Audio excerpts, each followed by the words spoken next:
ଗୋଟିଏ ପୀଠ ନିଶ୍ଚିତ ଭାବରେ ଆମ ପାଇଁ ଆଉ ଅନ୍ୟମାନଙ୍କ ପାଇଁ ମଧ୍ୟ ଗୋଟିଏ ପବିତ୍ର ପାବନ ତୀର୍ଥ। ଏଠି ରୋହିଣୀ ତୀର୍ଥ ଅଛନ୍ତି, ମାର୍କଣ୍ଡେୟ ଅଛନ୍ତି, ଇନ୍ଦ୍ରଦ୍ୟୁମ୍ନ ଅଛନ୍ତି, ଶ୍ଵେତଗଙ୍ଗା ଅଛନ୍ତି, ଚକ୍ରତୀର୍ଥ ଅଛନ୍ତି, ସର୍ବୋପରି ସମୁଦ୍ର ମଧ୍ୟ ଅଛନ୍ତି। ତେଣୁ ଏହି ପବିତ୍ର କ୍ଷେତ୍ରରେ ଆଜିର ବିଶ୍ୱ ପାଇଁ, ଦେଶ ପାଇଁ ଏବଂ ଆମ ସମସ୍ତଙ୍କର ଶାନ୍ତି ପାଇଁ ଆମେ ପ୍ରାର୍ଥନା କରିବା ଏବଂ ସେ ପ୍ରାର୍ଥନାର ଉଦ୍ଦେଶ୍ୟ ରହିବ ଶାନ୍ତି। ବିଶ୍ୱ ଯଦି ଶାନ୍ତି ନ ରୁହେ, ପରିବାର ଯଦି ଶାନ୍ତି ନ ରୁହେ, ରାଜ୍ୟ ଯଦି ଶାନ୍ତି ନ ରୁହେ, ତାହେଲେ ଆମେ ଯିଏ ଯେଉଁଠି ଥିଲେ ବି ସେଠି ଆମେ ଶାନ୍ତିରେ ରହିପାରିବା ନାହିଁ। ଇଏ ହେଉଛି ଶାନ୍ତିର ଗୋଟିଏ ସଂକ୍ଷିପ୍ତ ବାର୍ତ୍ତା। ଲୋକ ପାଖରେ ଅର୍ଥ ଅଛି, ଆଳୁ, ବାଇଗଣ, ଟମାଟର, ଜହ୍ନି, କଖାରୁ ସବୁ କିଣୁଛନ୍ତି। ପେଟ୍ରୋଲ, ଡିଜେଲ, କିରୋସିନ କିଣା ହେଉଛି। ସୁନା, ରୂପା, ହୀରା, ନୀଳା, ମୋତି, ମାଣିକ ମଧ୍ୟ କିଣା ହେଉଛନ୍ତି। କିନ୍ତୁ କୌଣସି ଗୋଟିଏ ଦୋକାନରେ ଯଦି ପହଞ୍ଚିକିରି ଆପଣ ଶାନ୍ତି ସଉଦା ମାଗିବେ, ତାହେଲେ ସେ ହୁଏତ ଆପଣଙ୍କୁ ଗୋଟେ ପାଗଳ ବୋଲି ଭାବିପାରେ ବା ଗୋଟେ ହାସ୍ୟାସ୍ପଦରେ ଆପଣଙ୍କ କଥାକୁ ମାନେ ଠିକ୍ ଭାବରେ ନେବନି। କିନ୍ତୁ ଜଗନ୍ନାଥ ଗୋଟିଏ ଏମିତି ଶବ୍ଦ, ଯେଉଁ ଶବ୍ଦ ବ୍ରହ୍ମ ଭିତରେ ସବୁ କଥା ଏଠି ଅଛି। ଦୁଃଖ ଏଠାକୁ ବି ଆସେ, ସୁଖ ବି ଆସେ, ନିନ୍ଦା, ପ୍ରଶଂସା, ରୋଗ, ଔଷଧ, ଚିକିତ୍ସକ ସମସ୍ତଙ୍କର ଆଗମନ ଏଠି ହୁଏ। କିନ୍ତୁ ଆମେ ପ୍ରକୃତରେ ତାକୁ ଉପଲବ୍ଧି କରିପାରୁନା ବା ଅନୁଭବ କରିପାରୁନା ଯେ ଆମ ପଶ୍ଚାତରେ ଆମକୁ ରକ୍ଷା କରିବା ପାଇଁ ଶକ୍ତି, କିନ୍ତୁ ଆମେ ଖୋଜୁନାହୁଁ। এই ହେଉଛି କଥା। এই କ୍ଷେତ୍ରର ନାମ ହେଉଛି ଶ୍ରୀକ୍ଷେତ୍ର। ଶ୍ରୀ କହିଲେ ଇଏ ଜଗତରେ ଯେତେ ଶ୍ରୀ ଅଛନ୍ତି, ପକ୍ଷୀ, ପଶୁ, ମଣିଷ ଠାରୁ ଆରମ୍ଭ କରି ଆପଣଙ୍କର ଚିରାଚରିତ ବ୍ୟବହାର୍ଯ୍ୟ ଜିନିଷ, ଜାମା ହେଉ, ପ୍ୟାଣ୍ଟ ହେଉ, ଲୁଗା ହେଉ, ଶାଢ଼ୀ ହେଉ, ଯାହା ବି ହେଉ, ଯାହା ବି ଆମେ ଖୋଜୁଛୁ ସିଏ କେବଳ ଏଇ ପୃଥିବୀ ବଜାରରେ ଖୋଜୁଛୁ। ପୃଥିବୀ ପରେ ଆଉ ବଜାର ନାହିଁ, ଆଉ ଖୋଜିବେ କ'ଣ? ଆମର ଯେମିତି ଏଠି ଗୋଟିଏ ମାର୍କେଟ ଅଛି, ସେଠି ଗୋଟିଏ ମାର୍କେଟ ଅଛି, ଆମେ ଏ ମାର୍କେଟ ନହେଲା ସେ ମାର୍କେଟକୁ ଗଲୁ, କିନ୍ତୁ ଏଠି ଯେଉଁ ହାଟ ଅଛି, ଇଏ ହାଟ ଏଇଠି ହିଁ ଆରମ୍ଭ ହୁଏ, ତାର ଆରମ୍ଭ ଏଇଠି, ଶେଷ ମଧ୍ୟ ଏଇଠି। ଯେଉଁମାନେ ଏଇ ଶାନ୍ତି ହାଟରୁ ଶାନ୍ତି ଟିକେ ପାଇବା ପାଇଁ ସେ ମାନେ ପାଗଳ ହୁଅନ୍ତି, ଆମେ ଟିକେ ଜୀବନରେ ଶାନ୍ତି ଖୋଜୁଛୁ। ସେ ଖୋଜିଲେ ବି ମିଳନ୍ତି ନାହିଁ, ନ ଖୋଜିଲେ ବି ଶାନ୍ତି ଯଦି ଆମକୁ ପ୍ରାପ୍ତ ହେବାର ଥିବ, ସେ ନିଶ୍ଚୟ ଆସିକିରି ଆମ ପାଖରେ ପହଞ୍ଚିବେ। ଏ ବିଶ୍ୱାସ ରହିବା ଉଚିତ। ଆମର ଏଠି ଗୋଟିଏ ଶବ୍ଦ ଲାଗିଛି ଶ୍ରୀକ୍ଷେତ୍ର। କ୍ଷେତ୍ର କହିଲେ ମର୍ତ୍ତ୍ୟ, ଯେଉଁ କ୍ଷେତ୍ରରେ ଆମେ ଭାବୁ ଅଛୁ, ଇଏ ହେଉଛି ଶ୍ରୀକ୍ଷେତ୍ର। ଏଇ କ୍ଷେତ୍ରକୁ ପରବର୍ତ୍ତୀ ସମୟରେ ବା ପୂର୍ବ ସମୟରେ ନାମକରଣ କରାଯାଇଛି ପୁରୁଷୋତ୍ତମ ଧାମ। ପୁରୁଷୋତ୍ତମ କହିଲେ ସେ ପରମାତ୍ମାଙ୍କୁ ହିଁ ବୁଝାଏ। ଜଣେ ବ୍ୟକ୍ତିକି ସେ ଆଦୌ ବୁଝେଇ ପାରିବନି। ପୁରୁଷମାନଙ୍କ ମଧ୍ୟରେ ଯିଏ ଉତ୍ତମ, ସେଇ ହେଉଛନ୍ତି ଏକମାତ୍ର ପୁରୁଷୋତ୍ତମ। ଯେଉଁମାନେ ସେଇ ପୁରୁଷୋତ୍ତମକୁ ଦେଖିଛନ୍ତି ବା ଉପଲବ୍ଧି କରିଛନ୍ତି, ସେମାନଙ୍କର ବର୍ଣ୍ଣନା ମଧ୍ୟ ଏତେ ସଂକ୍ଷିପ୍ତ ଆଉ ଏତେ ଲମ୍ବା, ତାକୁ ମଧ୍ୟ ସେ ଓଜନ କରିପାରିବେନି।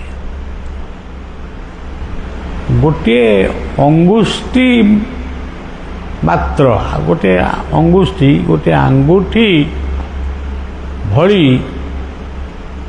ସେଇ ପୁରୁଷୋତ୍ତମ ଭଗବାନ ଆମ ସମସ୍ତଙ୍କ ଦେହ ଭିତରେ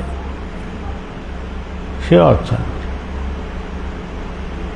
ଆମର ନିଶ୍ୱାସ ଯାଉଛି ଆଉଛି ଯାଉଛି ଆଉଛି, ତେଣୁ ଆମେ ତାର କଳନା କରିପାରୁନୁ। କେତେବେଳେ ନିଶ୍ୱାସଟି ବନ୍ଦ ହୋଇଯିବ, ସେତେବେଳେ ଆମେ କାହିଁକି ନିଶ୍ୱାସ ବନ୍ଦ ହେଲା ବୋଲି ତାକୁ ମଧ୍ୟ ଆମେ କହିପାରିବୁନି।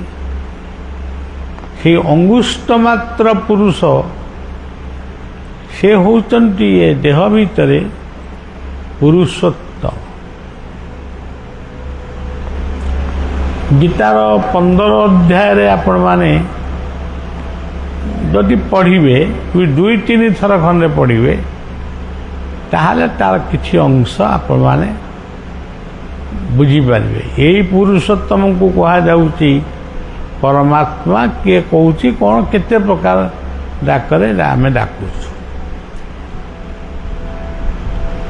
ସେଇ ପୁରୁଷୋତ୍ତମ କେତେବେଳେ କେଉଁ ରୂପ ଧରି ଏ ମର୍ତ୍ତ୍ୟକୁ ଅବତରଣ ହୁଅନ୍ତି, ତା ମଧ୍ୟ ଜାଣିବା ମୁସ୍କିଲ।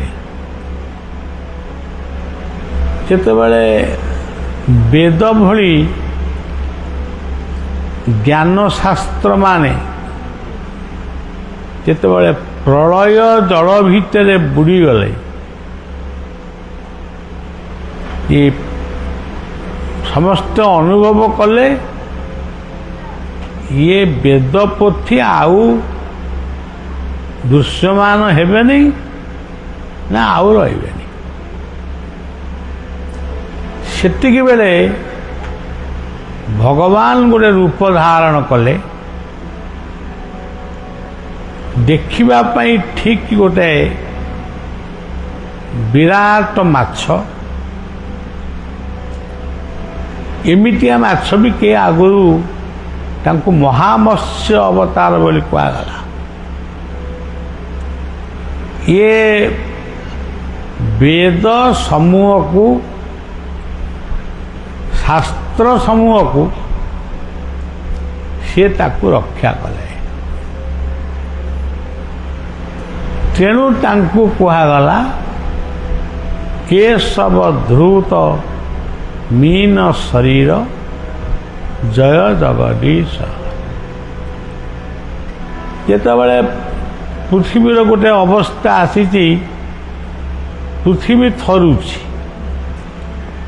ସମସ୍ତେ ଅନୁଭବ କରୁଛନ୍ତି ଇଏ ପୃଥିବୀଟା କେତେବେଳେ ଗଳି ପଡ଼ିବ ବା ପୃଥିବୀଟା ଧ୍ୱଂସ ହେଇଯିବ, ଚୁରୁମାର ହେଇଯିବ। ସେତିକି ବେଳେ ସେଇ ମହାପୁରୁଷମାନେ ମାନେ ଅନନ୍ତଙ୍କୁ ପ୍ରାର୍ଥନା କରିଛନ୍ତି, କର ଯୋଡ଼ି ଆଖିରେ ଲୁହ ଦେଇ ସେ ପ୍ରାର୍ଥନା କରିଛନ୍ତି, ପ୍ରଭୁ ଇଏ ପୃଥିବୀକୁ ଆପଣ ରଖନ୍ତୁ।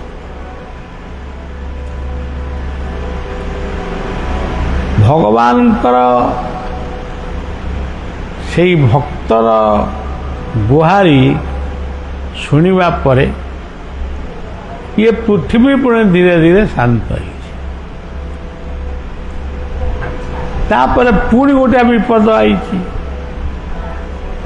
ଆମେ ଯେମିତି ଭାବୁଛୁ ସେ ଅମକ ବାତ୍ୟା ଆସିଥିଲା, ସିଏ ଗଲା, ତାପରେ ଆଉ ଗୋଟେ ବାତ୍ୟା ଆଇଥିଲା, ସେ ବି ଗଲାଣି। ଆମେ ଯେମିତି ଗୋଟେ ହିସାବ ହୁଣ୍ଡା ମୃକ୍ଷାଗିରି କରୁଛୁ, କିନ୍ତୁ ସେଠି ଏ ବ୍ୟାଖ୍ୟା ଚଳିବନି।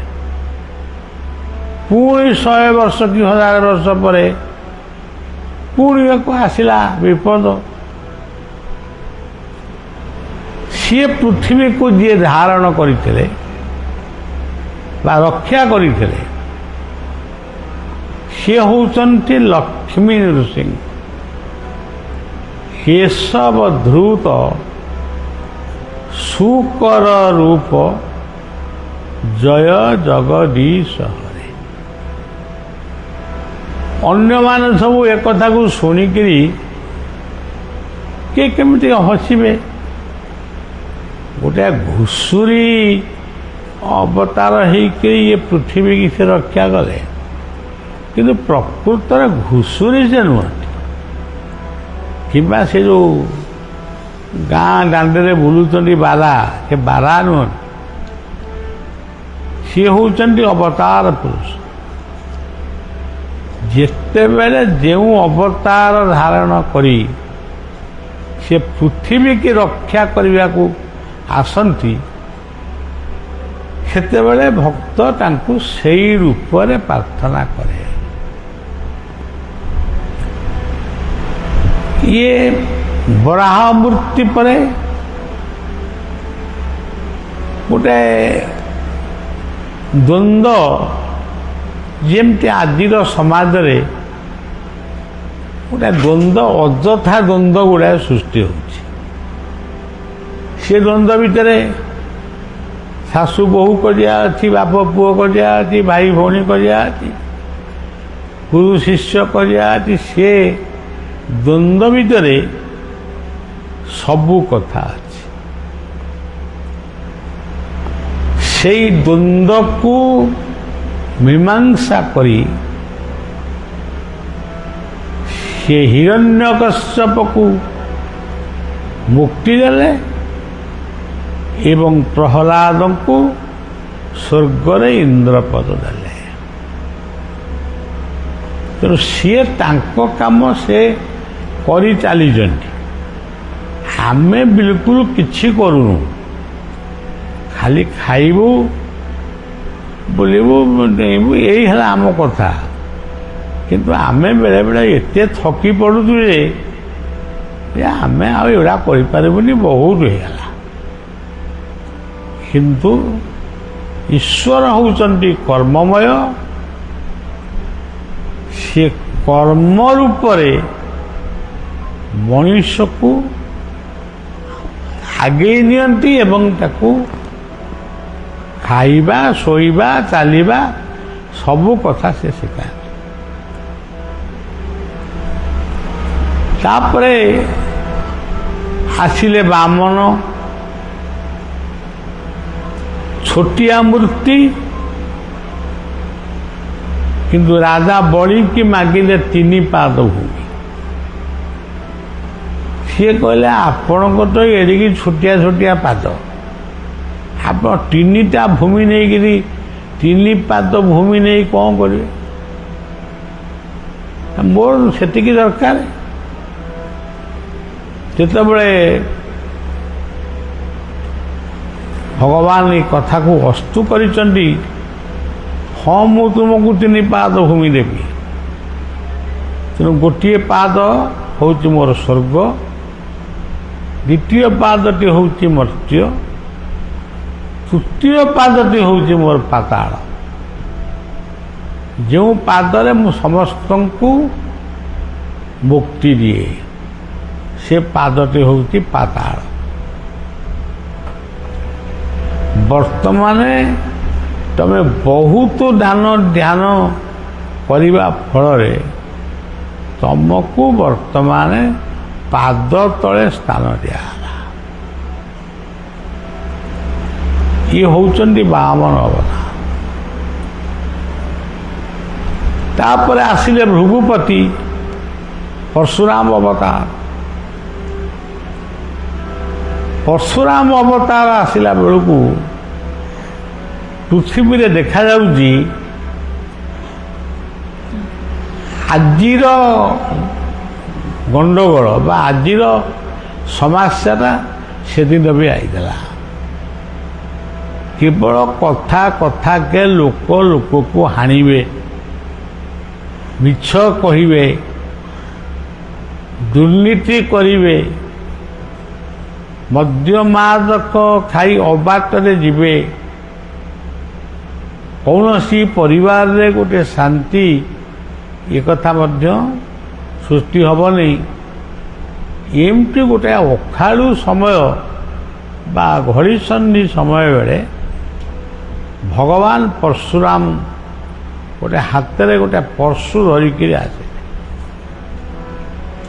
ଏବଂ ସେ ଆହ୍ୱାନ ଦେଲେ ଯେ ତମେ କେତେଟା କ୍ଷତ୍ରିୟ ଅଛ ଏ ପୃଥିବୀଟାକୁ ଧ୍ୱଂସ କରିବା ପାଇଁ, ତମେ ମୋ ସାମ୍ନାକୁ ଆସ।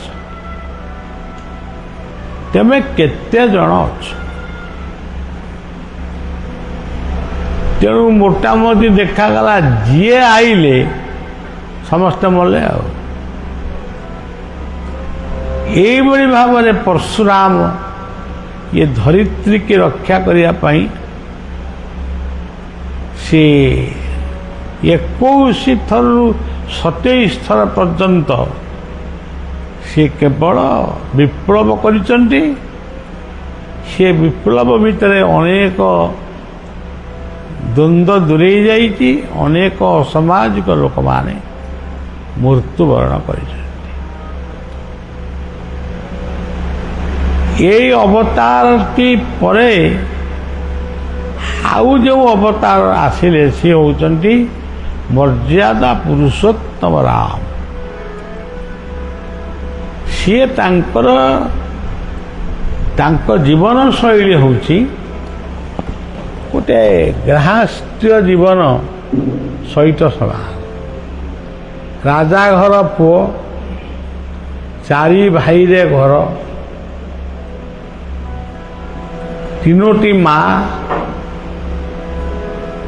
ରାଜପ୍ରାସାଦ, ଧନ ସମ୍ପତ୍ତିର କିଛି ଅଭାବ ମଧ୍ୟ ନାହିଁ। ତେଣୁ ସେ ଆସିଲେ, କିନ୍ତୁ କ'ଣ କଲେ? ଯୁଗଟା ହେଉଛି ବର୍ତ୍ତମାନ କଳିର। ତେଣୁ କଳିଯୁଗ ମନରେ ଭାବିଲା ଯେ ମୁଁ ଏଠି ଅଛି, ମୋ ରାଜ୍ୟ ଏଇଟା, ଇଏ କ'ଣ କୁଆଡ଼ୁ ଆସିକିରି ଗୋଟେ ନୀଳା ଲଗେଇଲେଣି, ମୁଁ ଯିବି କୁଆଡ଼େ? ଯେତେବେଳେ ଏଇ କଥା ମାନେ ସମସ୍ତଙ୍କ ଭିତରେ ଗୁଞ୍ଜରଣ ହେଲା, ତେଣୁ ପରଶୁରାମ ଅବତାରରେ, ରାମା ଅବତାରରେ ମାନେ ପରଶୁରାମଙ୍କର ଆଧ୍ୟାତ୍ମିକ କଳାକୁ ସେ ହରଣ କଲେ। ତାଙ୍କୁ ସିଧା କହିଲେ ଯାଅ ସେ ଯେଉଁ ମହେନ୍ଦ୍ରଗିରି ଓଡ଼ିଶାରେ ଅଛି, ସେ ମହେନ୍ଦ୍ରଗିରି ଗୁମ୍ଫାରେ ବସି ତପସ୍ୟା କରି ତମେ ଆଉ ମଣିଷ ଗୁଡ଼ାଙ୍କୁ ଜଙ୍ଗିଲି ମଣିଷ ବୋଲି ଭାବି କି ପଶୁ ପକ୍ଷୀ ଭଳିଆ ଭାବି ତାଙ୍କୁ ତୁମେ ହତ୍ୟା କରିପାରିବ ନାହିଁ। ତୁମର ସେ ଅଧିକାର ବି ନାହିଁ। ତୁମେ ତାଙ୍କୁ ସୃଷ୍ଟି କରିନା, ମାରିବ କେମିତି? ତୁମେ ଯାଅ ଏଇ ମହେନ୍ଦ୍ରଗିରି ପାହାଡ଼ର ଗୁମ୍ଫାରେ ବସି ତପସ୍ୟା କର। ପରଶୁରାମ ତପସ୍ୟା କରୁଛନ୍ତି, ଏବେ ଉଠିଲେନି କି ପଡ଼ିଛନ୍ତି ସେ କଥା ମୁଁ ଆଉ ଜାଣିନି, କିନ୍ତୁ ତପସ୍ୟା କରୁଛନ୍ତି ସେ। ଆଉ ଇଏ ହେଉଛି ପରଶୁରାମ ଅବତାର, ରାମଙ୍କ କଥା। ରାମଙ୍କ ପରେ ଆସିଲେ ବଳରାମ। ବଳରାମଙ୍କ ଅବତାରରେ ସେ ପୃଥିବୀ ଭିତରେ ଯେଉଁଗୁଡ଼ାକ ଅସଜଡ଼ା ଜିନିଷ ଥିଲା ତାକୁ ସେ ସବୁ ସଜାଡ଼ି ଦେଲେ। ମୁଁ ଗୋଟେ ଉଦାହରଣ ଦେଲେ, ଇଏ ଗୋଟେ ପ୍ରଭୁଙ୍କ ରାଜ୍ୟ, ଗୋଟେ ଛୋଟ ଆଡ଼ୁଆ ସାଡ଼ୁଆ ଉଦାହରଣ ଦେଲେ ଟିକେ ଭଲ ଲାଗିବନି। ତେଣୁ ଆପଣ ଦେଖିବେ, ବେଳେବେଳେ ଆପଣ ଟିଭି ପରଦାରେ ଦେଖୁଥିବେ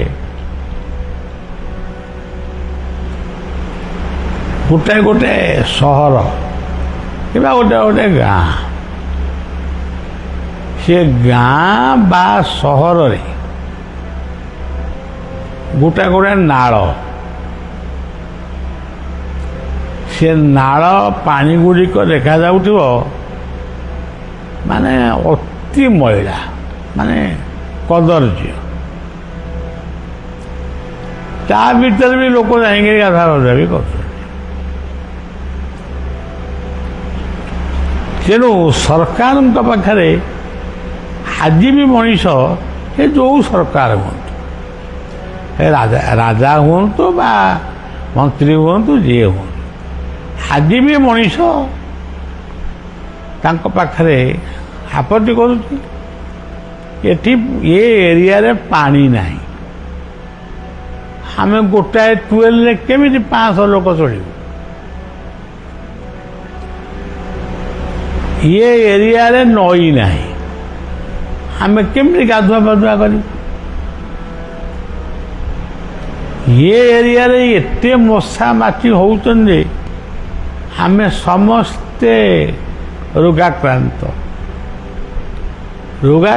ହେଲା ବେଳକୁ ରୋଗୀ ପାଇଁ ଡାକ୍ତର ନାହାନ୍ତି କି ମେଡ଼ିକାଲ ନାହିଁ କି ଔଷଧ ନାହିଁ। ତେଣୁ ପ୍ରଭୁ ଆମକୁ ରକ୍ଷା କର। ଯୁଗ ଯୁଗ ଧରି ଏଇ ହେଉଛି ଗୁଜରୀ ରାସ।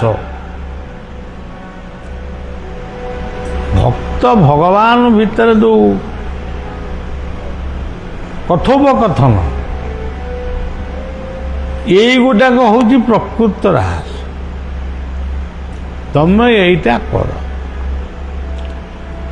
ଯଦି ତମେ କଥା ନ କରିବ ଆମେ ରାସ୍ତା ରୋକ ଆନ୍ଦୋଳନ କରିବୁ, ନହେଲେ ଟାୟାର ଜାଳିକିରି ବସିବୁ। ଇଏ ଯାହା ପ୍ରଭୁଙ୍କ ପାଖରେ ଗୋଟେ ମଣିଷର ଦାବି ମଧ୍ୟ ସେଇଆ।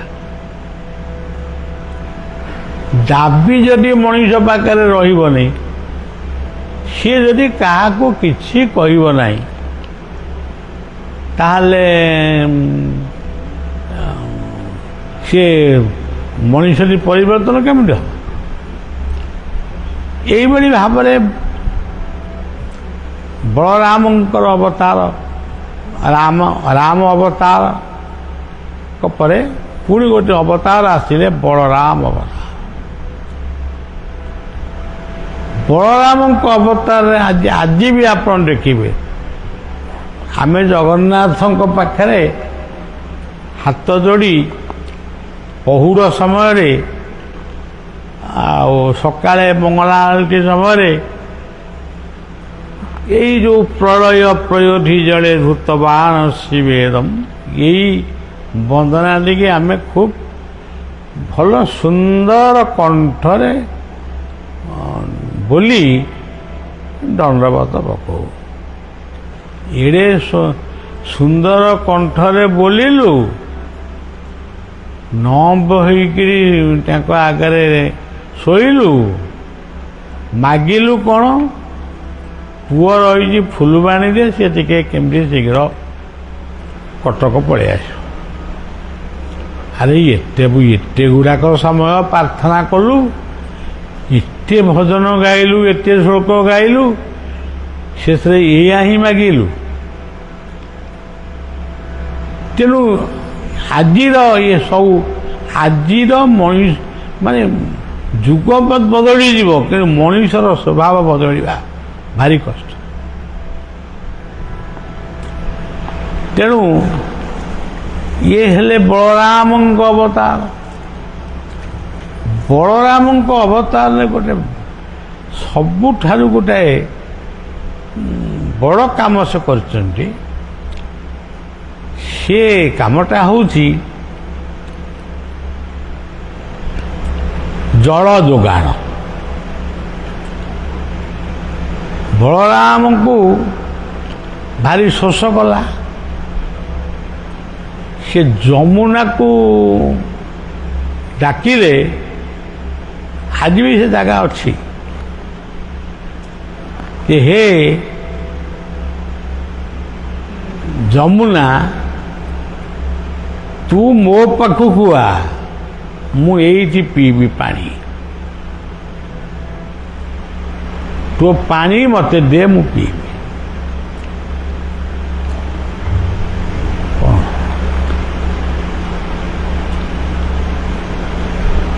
ଦେଖନ୍ତୁ ସିଦ୍ଧ ପୁରୁଷମାନଙ୍କର କଥା ସବୁବେଳେ ଅଟଳ।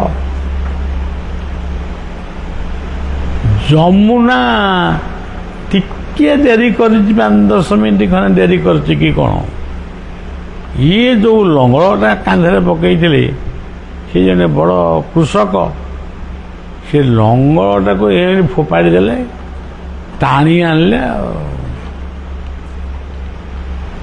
ପୃଥିବୀର ସବୁ ଇଞ୍ଜିନିୟର ମାନେ ଫେଲ୍ ହେଇଯିବେ ଆଉ ଇଣ୍ଟରଭ୍ୟୁରେ। ଆଉ କାହିଁକି ନା କାନ୍ଧରେ ଥିବା ଲୋକ ଚିତ୍କାର କରୁଛନ୍ତି ଆମ ଗାଁରେ ପାଣି ନାହିଁ। ଆମ ଟୁଏଲ୍ ନା ଟୁଏଲ୍ରେ ପାଣି କ'ଣ ତାର ସେ କ'ଣ ପାଣି ବି ହେଉନି।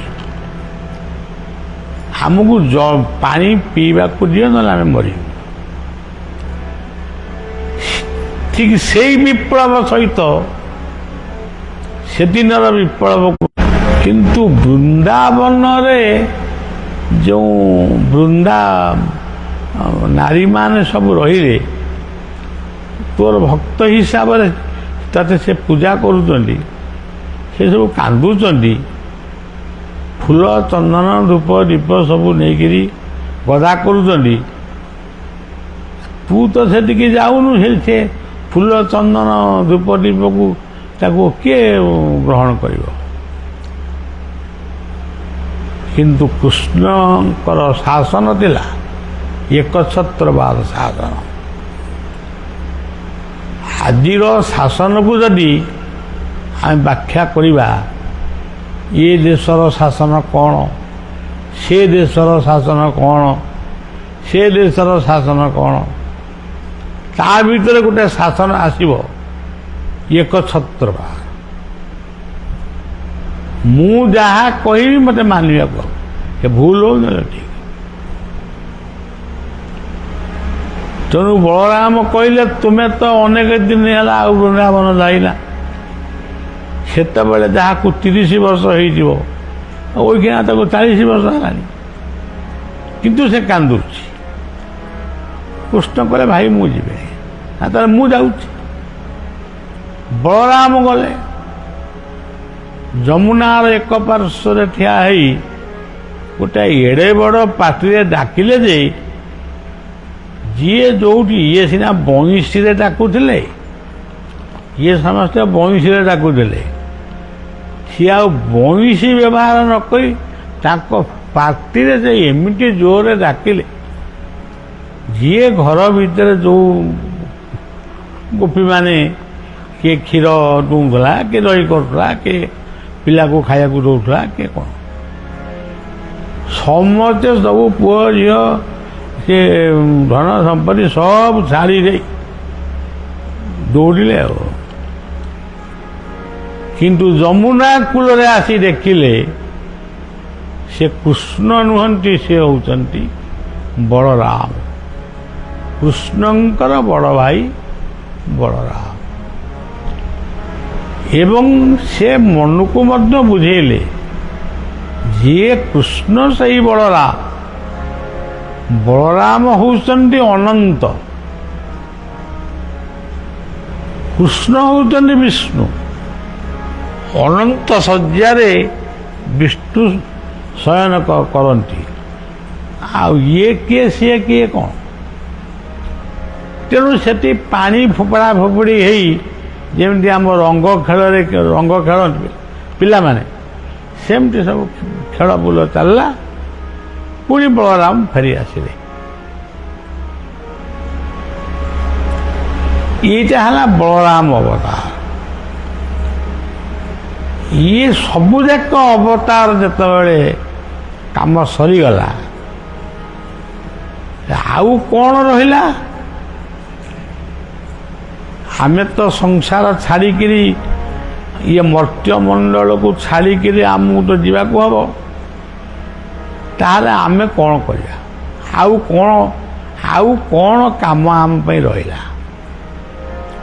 କୃଷ୍ଣ କହିଲେ ଭାଇ ଗୋଟାଏ କାମ ରହିଲା, ଏ ଯେଉଁ ତୀର୍ଥ ଗୁଡ଼ିକ ସବୁ ପ୍ରବାହିତ ହେଉଛନ୍ତି, ଗଙ୍ଗା ଯମୁନା ଗୋଦାବରୀ ନର୍ମଦା ସିନ୍ଧୁ କାବେରୀ, କେତେ ତୀର୍ଥ, ପାପ ଧୋଇ ଧୋଇ ସିଏ ପୁରା ନିଷ୍କ୍ରିୟ ହେଇଗଲାଣି। ସିଏ ଆଉ ପାପ ଧୋଇ ପାରୁନାହାନ୍ତି, ଏତେ ଦୁର୍ବଳ ହେଇଗଲାଣି। ମୁଁ ଏପଟରେ ଯିବି ମହାଭାରତ ଯୁଦ୍ଧକୁ ପରିଚାଳନା କରିବି, ଆପଣ ଏପଟରେ ଯାଆନ୍ତୁ। ଯେତେ ତୀର୍ଥ ଭାରତ ବର୍ଷରେ ଅଛି ସବୁ ତୀର୍ଥକୁ ପରିବର୍ତ୍ତନ କରି ତୀର୍ଥମାନଙ୍କର ପାପକୁ ଛଡ଼େଇକିରି ଆସିବେ। ବଳରାମଙ୍କ ଏ କଥାଟା ମନକୁ ଗଲା, କହିଲେ ହଉ ଯିବା ଆଉ। ସେଇ ନୀଳାମ୍ବର ଇଏ ହେଉଛନ୍ତି ପୀତାମ୍ବର, ବଳରାମ ହେଉଛନ୍ତି ନୀଳାମ୍ବର। ତାଙ୍କ କାମ ସେ କରୁଛନ୍ତି। ଆଉ ଯେତେବେଳେ ବୁଲି ବୁଲିକିରି ଆସିକିରି ମହାଭାରତ ଯୁଦ୍ଧରେ ଯେତେବେଳେ ପହଞ୍ଚିଲେ, ଯୁଦ୍ଧ ହେତଳକୁ ସଇଲାଣି, ସେତେବେଳକୁ ଯୁଦ୍ଧ ସଇଲାଣି, ଆଉ ଅଳ୍ପ ଟିକେ ନାଗୁର। ସିଏ ଦେଖିଲେ ଯୁଦ୍ଧ ତ ସଇଲାଣି, ଆଉ କ'ଣ କାମ ଅଛି? ସେ ଚିନ୍ତା କଲେ ସେଠି ଦିଟା କ'ଣ ଗଡ଼ାପଡ଼ା ହେଉଛନ୍ତି। ଗୋଟାଏ ଦେଖାଯାଉଛି ଭୀମ ଭଳିଆ, ଆଉ ଗୋଟାଏ କ'ଣ ଦେଖାଯାଉଛି ଦୁର୍ଯ୍ୟୋଧନ ଭଳିଆ। ଭୀମକୁ ତ ମୁଁ ଗଦା ଯୁଦ୍ଧ ଶିଖେଇଛି, ଦୁର୍ଯ୍ୟୋଧନକୁ ତ ମୁଁ ଗଦା ଯୁଦ୍ଧ ଶିଖେଇଛି। ତାହେଲେ ଗଦା ଯୁଦ୍ଧରେ ଶିଖିଥିବା ମୋର ଦୁଇ ଶିଷ୍ୟ ଯାକ ସିଏ ଏଠି ମହାଭାରତ ଯୁଦ୍ଧରେ କ'ଣ ବାଡ଼ିଆ ପିଟା ହେଉଛନ୍ତି? ତାଙ୍କ ପାଖରେ ପହଞ୍ଚିଲେ ବଳରାମ। ଅନନ୍ତ ପହଞ୍ଚିଲେ ଭୀମ ଦୁର୍ଯ୍ୟୋଧନ, ଆମେ ଆକୁ କହୁଛୁ ନ୍ୟାୟ, ତାକୁ କହୁଛୁ ଅନ୍ୟାୟ, ସେ ସବୁ ନାହିଁ। ଏ ଦୁଇ ଜଣଙ୍କ ପାଖରେ ପହଞ୍ଚିଲେ ମୋଟେ 5 ମିନିଟ୍ ଖଣ୍ଡେ ଠିଆ ହେଇଛନ୍ତି। ଠିଆ ହେବା ପରେ ସିଧା ଆଦେଶ କଲେ, ଯୁଦ୍ଧ ବନ୍ଦ କର। ଯୁଦ୍ଧ ଯଦି ବନ୍ଦ ନ କରିବ ତାହେଲେ ବର୍ତ୍ତମାନ ଇଏ ସମଗ୍ର ପୃଥିବୀକୁ ମୁଁ ଜଳାର୍ଣ୍ଣବ କରିଦେବି, ଧ୍ୱଂସ କରିଦେବି। ତମେ ଯୁଦ୍ଧ ବନ୍ଦ କର। ସମସ୍ତେ ଆଶ୍ଚର୍ଯ୍ୟ, ଭଗବାନ କୃଷ୍ଣ ବି ସେଠି ଠିଆ ହେଇଛନ୍ତି। ଯେ କୃଷ୍ଣ ସତର୍କତାର ସହିତ ଭାଇଙ୍କୁ କହିଲେ ଯେ ଦୋଷଟା କ'ଣ, କିଏ ଦୋଷ କଲା, ଯେ କାହା ପାଇଁ ଯୁଦ୍ଧ ଆଜି ବନ୍ଦ?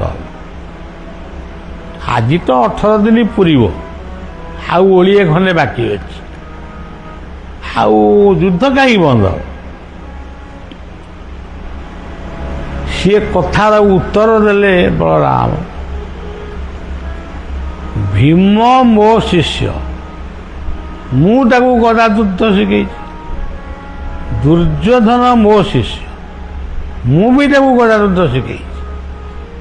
ଗଦା ଯୁଦ୍ଧ ଶିକ୍ଷା ଦେଲା ବେଳେ ମୁଁ ଉଭୟଙ୍କୁ କହିଛି, ତମେ ଯୁଦ୍ଧ କରିବ, ଗଦାରେ ବାଡ଼ିଆ ପିଟା ହବ, କିନ୍ତୁ କଟି ଦେଶକୁ କେହି କାହାର ମାରିବ। ଯଦି କଟି ଦେଶକୁ ତମେ ମାରିବ ତାହେଲେ ମୁଁ ବି ଆଉ ତମକୁ କାହାକୁ ରଖିବାକୁ ଦେବି। ସେଇ କଥାଟାକୁ ସେ କହିଲେ, ତୁମେ କଟି ଦେଶକୁ କାହିଁକି ମାରିଲ? ନା ଦୁର୍ଯ୍ୟୋଧନ କଟି ଭାଙ୍ଗି ଯାଇଛି, ପଡ଼ି ଭୀମଜାର କିଛି ହେଇନି, କୋଉ ଆଇ ପଡ଼ି। ତେଣୁ ଭଗବାନ ବଳରାମ କହିଲେ, ମୁଁ ଆଜି ପୃଥିବୀକୁ ଧ୍ୱଂସ କରିବି, ସବ ମରନ୍ତୁ। ଏତିକି ବେଳେ ଭଗବାନ କୃଷ୍ଣଙ୍କର ମୁଖର ଭାଷା ହେଉଛି ବଂଶୀ। ସେ ଭାଷାରେ ସେ କହିଲେ ଯେ ଦାଉ, ଆପଣ କୁଆଡ଼କୁ ଯାଇଥିଲେ? ନା ତୀର୍ଥ କରିବାକୁ ଯାଇଥିଲେ। ତୀର୍ଥରେ କ'ଣ ପାଇଁ ତୀର୍ଥକୁ ଯାଇଥିଲେ? ନା ତାଙ୍କର ସବୁ ପାପ ଗୁଡ଼ାକ ବଢ଼ିଗଲାଣି, ତୁ ପୁରା କହିଲୁ ଯିବା ପାଇଁ, ମୁଁ ସେଇନାକେ ଯାଇଥିଲି।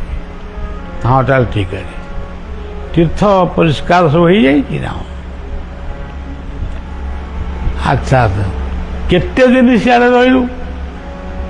କହିଲେ ଆଜିକି 17 ଦିନ ଖଣ୍ଡେ ହବ। ଆଉ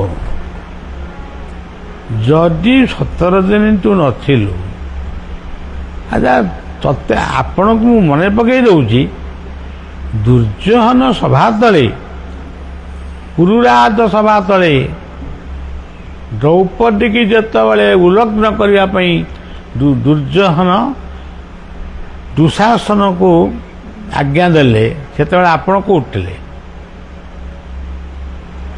ସେତେବେଳେ ମୁଁ ସଭାରେ ନଥିଲି। ଆଉ ବଳରାମ କହେ, ମୁଁ ସେତେବେଳେ ନଥିଲି। କୁଆଡ଼େ ଯାଇଥିଲେ? ମୁଁ ସେଇଠି କୋଉଠି ଥିଲି, କିନ୍ତୁ ସଭାକୁ ଆସି। ତାହେଲେ ଅନ୍ୟାୟଟା କୋଉଠି ଥାଏ? ତମେ କହୁଛ ସିଏ ଅନ୍ୟାୟ କରିଛନ୍ତି, ଏଇଟା କୋଉ ଟାଇପର ଅନ୍ୟାୟ? ଆଚ୍ଛା, ଏମିତି ସେ ଏତେ କଥା କହିଲେ।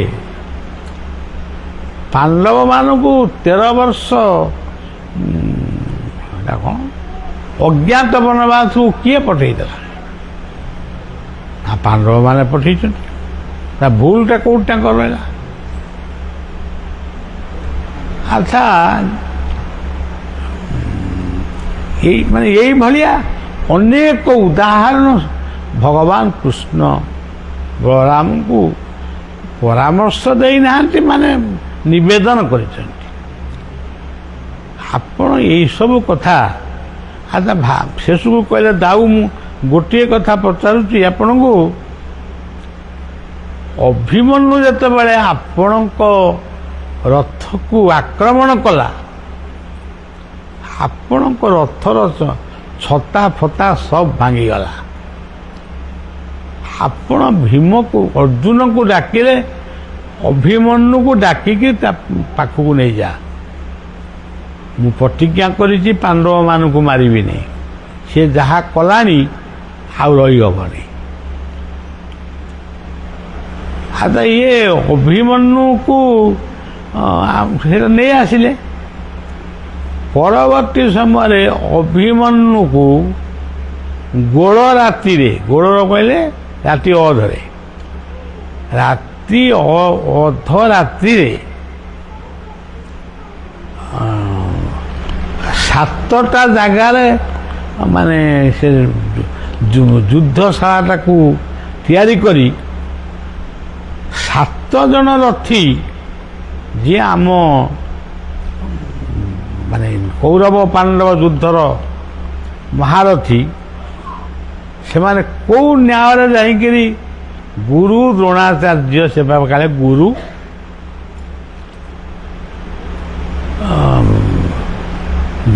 ଭୀଷ୍ମ ଦ୍ରୋଣତଟା ଜୟଦ୍ରଥ ଜଳା ଗାନ୍ଧାର ନୀଳୋତ୍ପଳା ଶଲ୍ୟଗ୍ରାହବତୀ କୃପେଣ ବହନି କର୍ଣ୍ଣେନ ବେଳା ଅସ୍ୱସ୍ଥମାମେ।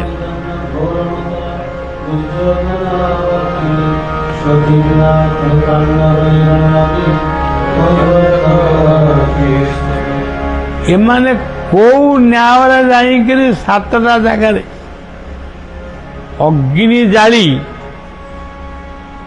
ଅଭିମନ୍ୟୁଙ୍କ ବାଟକୁ ଉଗାଳି ଅଭିମନ୍ୟୁକୁ ବଦ୍ଧ କଲେ। ଇଏ ତାଙ୍କର ସବୁ କାଳେ କକେଇ ଦଦେଇ ହନ୍ତି, ମଲା ବେଳକୁ ସେ ପାଣି ପାଣି ପାଣି ମାନେ ଚିତ୍କାର କରି ଟିକେ ପାଣି ଦିଅ, ମଣିଷ ନା ଏଗୁଡ଼ା ସବୁ କ'ଣ, ତାଙ୍କୁ ଟିକେ ପାଣି ବି ଦେଲେନି ପିଇବା ପାଇଁ। ଉତ୍ତରାଙ୍କର ଗୋଟିଏ ବୋଲି ପୁଅ, ସେ ଯୁଦ୍ଧ କ୍ଷେତ୍ରରେ ଟଳି ପଡ଼ିଲେ।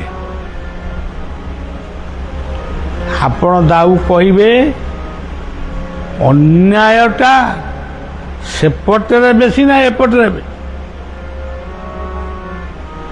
ଆହୁରି ଗୋଟେ କଥା ମୁଁ ମନେ ପକେଇ ରହୁଛି, ଆମର ଫାଇନାଲ ହେଇଥିଲା ସନ୍ଧ୍ୟା ପରେ ଆଉ ଯୁଦ୍ଧ ହେବନି, ସୂର୍ଯ୍ୟାସ୍ତ ପରେ ଆଉ ଯୁଦ୍ଧ ହେବନି।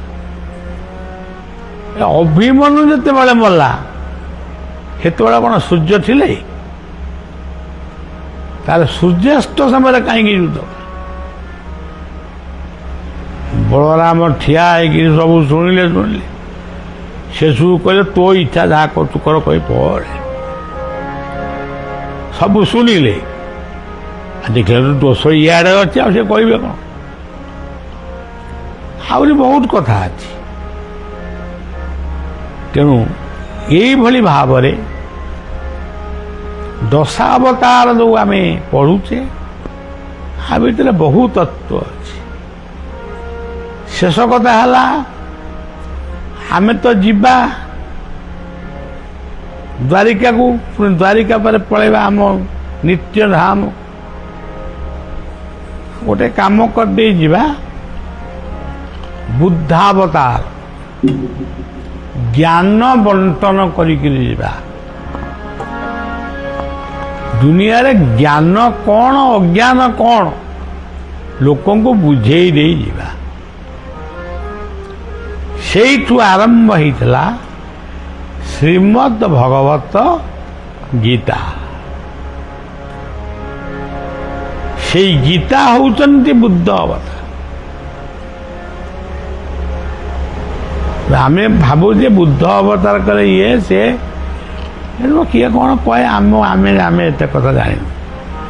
ଗୀତା ହିଁ ହେଉଛନ୍ତି ବୁଦ୍ଧ ଅବତାର। ବୁଦ୍ଧ ଅବତାର ପରେ ତାପରେ କୋଉ ଅବତାର? କଳ୍କି ଅବତାର। ଠାକୁର ଖାଲି ଏତିକି କହିଲେ କଳି ଯୁଗରେ ଏତେ ମଣିଷ ଜନ୍ମ ହେବେ, ତା ଦେହରୁ 12 ମଣିଷ ବାଳୁଙ୍ଗା ହେବେ। କିଏ ଛୁରୀ ଧରିବ, କିଏ ବନ୍ଧୁକ ଧରିବ, କିଏ କ'ଣ ଗୋଟା ଧରିବ, ଏମିତି ଚାଲିବ। ଦିନ ଦ୍ୱିପହରେ କିଏ କାହା ବେକକୁ କାଟିବ, କିଏ କାହାକୁ ଏମିତି ଚାଲିବ। ତେଣୁ ଆମେ ଆଉ କେତେ ଲୋକଙ୍କୁ ମାରିକିରି ଏତେ ଲୋକଙ୍କୁ ମାରିଲେ ଇଏ ଧରିତ୍ରୀ ମାନେ ରକ୍ତ ରଞ୍ଜିତ ହେଇଯିବ। ତାହେଲେ କ'ଣ କରିବା ନା ଆଉ କାହାକୁ ମାରିବାନି, ଅସ୍ତ୍ର ଧରିବାନି, କାହାକୁ ମାରିବାନି କି କାହାକୁ ପଦେ ଶୋଧିବାନି। କ'ଣ କରିବା ତାହେଲେ? କେମିତି କ'ଣ ତାହେଲେ ଉଦ୍ଧାର ହେବେ? ସେଇଠି ସେ କହିଲେ ନେଛନି ବହନେ ଧନେ କଳୟସି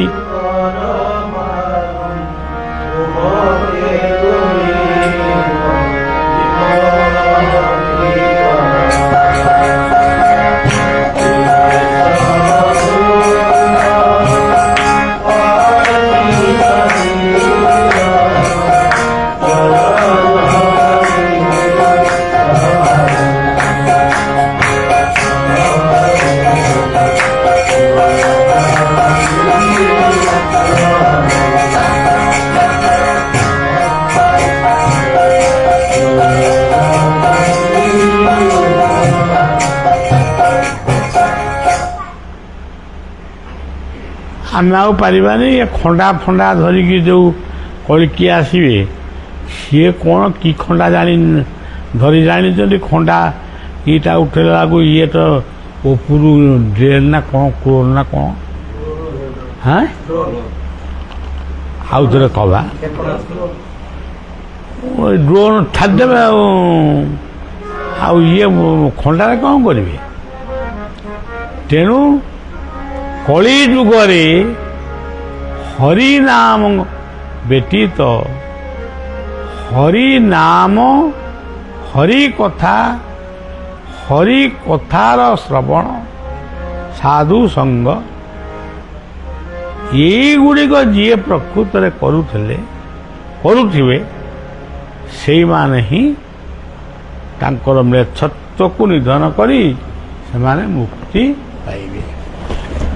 ତେଣୁ ଏ କଳିଯୁଗ ହଉ କି ଯେଉଁ ଯୁଗ ହଉ, ଏ ଯୁଗରେ କେବଳ ନାମ ହିଁ ସର୍ବଶ୍ରେଷ୍ଠ। ନାମାଚାର୍ଯ୍ୟ ବାବା ବାୟା କହନ୍ତି, ନାମ ଅଟଇ ମହାବଳ, ସେ ବଳେ ଜିଣ ଭୂମଣ୍ଡଳ। ଯେଉଁ ମାଟିରେ, ଯେଉଁ ତୀର୍ଥରେ, ଯେଉଁ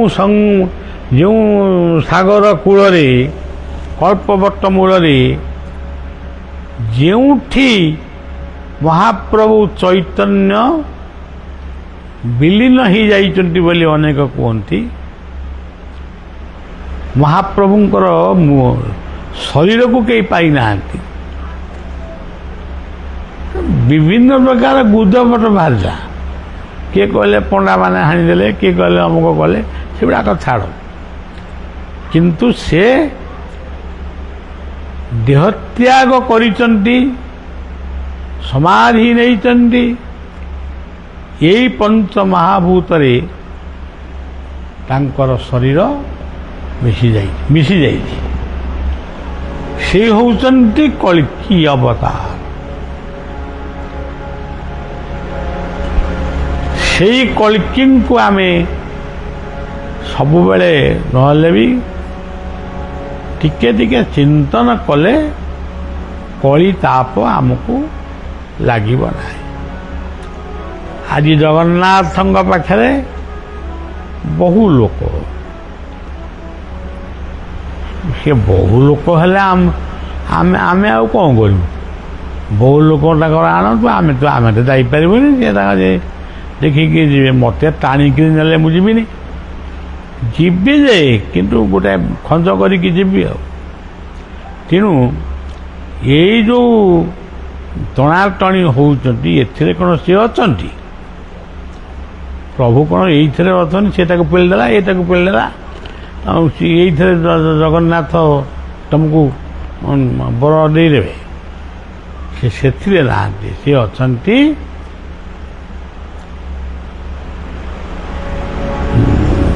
ମୋର ଭକତ ମୋର ମିତ୍ର, ସେ କରେ ଜଗତ ପବିତ୍ର।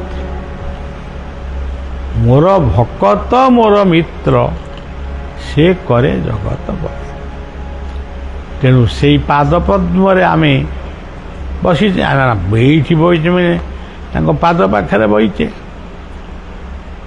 ଏଇ ଯେଉଁ ଛୋଟିଆ ଆଶ୍ରମଟେ ଏଠି ଗଳି ଉଠିଛି, ଆଉ ବଡ଼ ଜାଗା ତ ମିଳିଲାନି, ଆଉ ଛୋଟ ଜାଗା ଯାହା ମିଳିଲା ଆମକୁ। ଆଉ ଏଇ ଛୋଟିଆ ଜାଗାରେ ଯେ ପର୍ଯ୍ୟନ୍ତ ଆପଣମାନେ ଆସୁଥିବେ ବା ବଳିଆ ମଝିରେ ମଝିରେ ଆସୁଥିବ, ଯାହା ବି ହେଉଥିବ,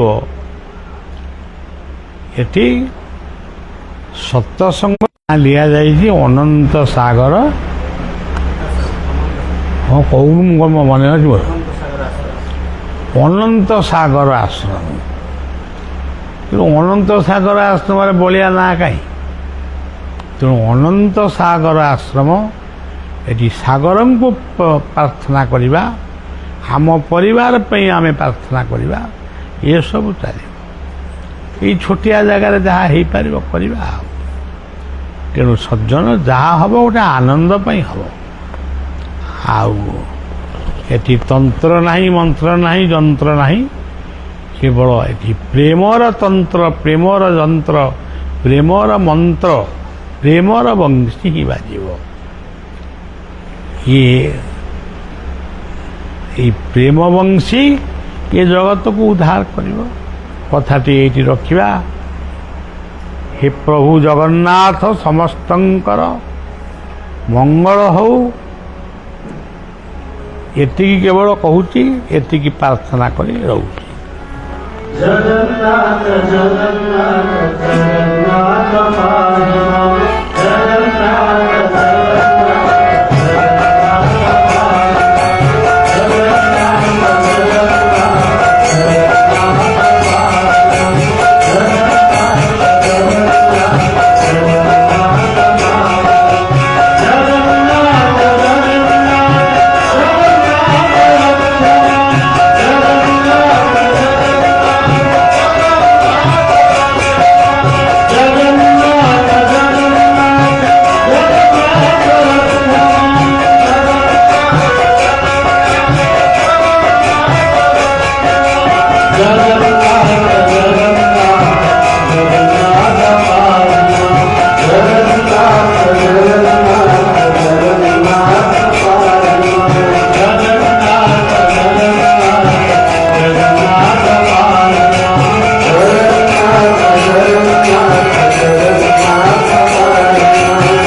জয় জয় শ্রী রাধে